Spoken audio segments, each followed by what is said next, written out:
Bonjour Jean-Louis Bourlange. Bonjour Frédéric Rivière. Le Premier ministre polonais n'en a pas démordu hier à la tribune du Parlement européen. Il a maintenu que le droit polonais devait primer sur le droit européen, comme l'a récemment affirmé le tribunal constitutionnel polonais. Il a également dénoncé le chantage des institutions européennes contre son pays. Quelle doit être, selon vous, la réponse de l'Union européenne ? D'abord, le Premier ministre polonais, il n'a pas démordu, personne n'attendait qu'il démorde. On savait bien qu'il allait persévérer dans sa voie.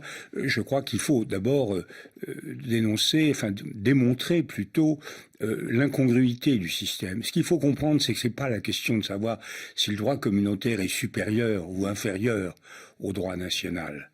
En réalité, si le droit communautaire n'est pas supérieur au droit national, il n'y a plus de droit communautaire.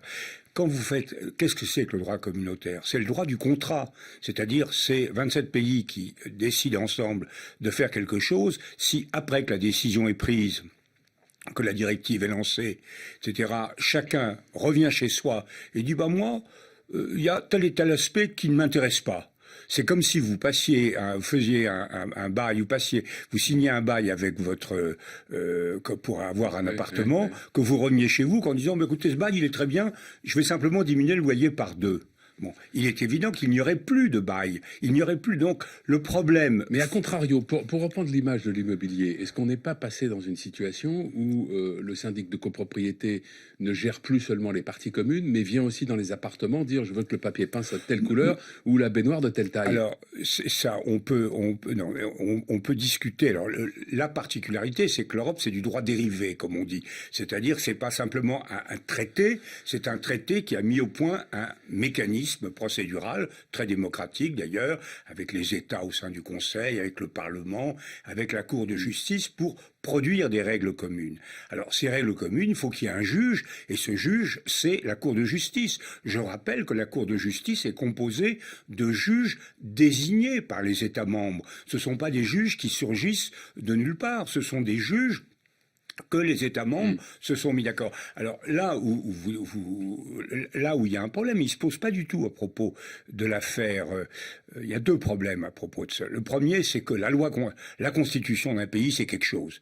Même si vous dites le droit communautaire, c'est supérieur, le bon sens résiste en disant non, la constitution, c'est la loi fondamentale d'un État. Si bien qu'on fait toujours attention à éviter de mettre en contradiction le traité. Chaque fois qu'on a fait un traité nouveau, donnant une compétence nouvelle à l'Union, on a consulté le Conseil constitutionnel pour savoir, en France, pour savoir si ça collait.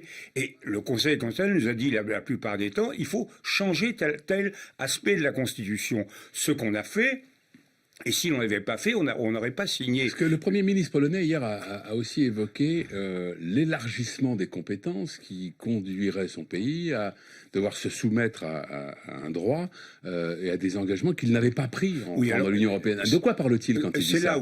C'est là où il est vraiment tout à fait en faute. C'est qu'il ne s'agit pas simplement, comme les Britanniques qui disaient on conteste telle ou telle décision. Oui. Il s'agit du cœur de la machine. C'est-à-dire que l'adhésion à l'Union européenne, le traité de l'Union européenne, c'est un accord sur des principes démocratiques, sur le respect de l'état de droit, sur les libertés fondamentales, sur le pluralisme, sur la démocratie représentative. Or là, nous sommes en face, en Pologne, d'une tentative extrêmement puissante de remise en cause des libertés fondamentales. Et notamment la Cour constitutionnelle, ça n'est pas une Cour constitutionnelle. Ce sont des juges aux ordres du gouvernement de Varsovie. Il y a eu des tas de mesures de mille manières pour prendre le contrôle politique par le gouvernement de ces juges. Donc nous sommes dans une remise en cause de l'état de droit en Pologne, autant. Et ça nous concerne parce que, voyez-vous, l'Union européenne, ça fonctionne avec des États. Si vous ne respectez pas la démocratie en Pologne, vous ne respectez pas la démocratie dans l'Union européenne parce que vous avez des Polonais au Parlement européen, parce que vous avez des Polonais au Conseil des ministres, parce que vous avez des Polonais comme juges à la Cour de justice ou à la Cour des comptes. Et donc, en réalité, derrière cette affaire, c'est le fonctionnement même de l'Union telle que nous l'avons construite démocratiquement, contrairement à ce qui est dit, très très respectueuse du droit, qui est en cause. Donc il y a vraiment péril en la demeure. C'est pas un petit abus de pouvoir qui est en cause. C'est le cœur même de l'organisation démocratique de l'Union européenne. On ne peut pas accepter qu'un certain nombre d'États fonctionne sur un mode de ce qu'on appelle maintenant, pour un mot un peu obscur, mais quand même assez éclairant, une démocrature. Le clair-obscur. Rapidement, parce que je voudrais qu'on aborde un ou deux autres sujets, mais est-ce que la Grande-Bretagne a ouvert une brèche? Est-ce qu'elle a dédramatisé finalement la sortie de l'Union européenne? Non, en tout cas, les Polonais n'envisagent absolument pas de sortir de l'Union européenne. Et les Polonais veulent le beurre et l'argent du beurre, c'est tout. Et l'Union européenne n'envisage pas d'exclure la Pologne. On a en tout cas, la situation n'est pas tolérable. On ne peut pas être membre du club et ne pas respecter les principes fondamentaux du club. Alors, il y a Madame van der Leyen a évoqué plusieurs possibilités.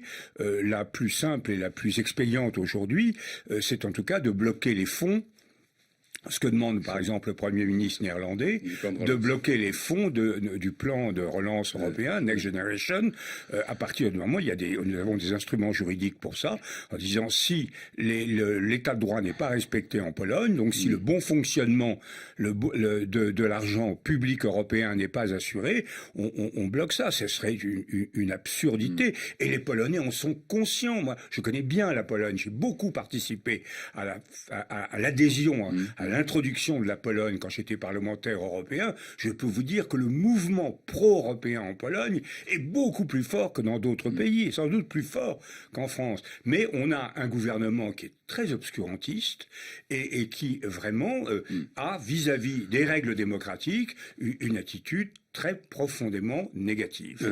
En un mot, il nous reste une minute, les prix de l'énergie ont augmenté dans des proportions un peu folles ces derniers mois.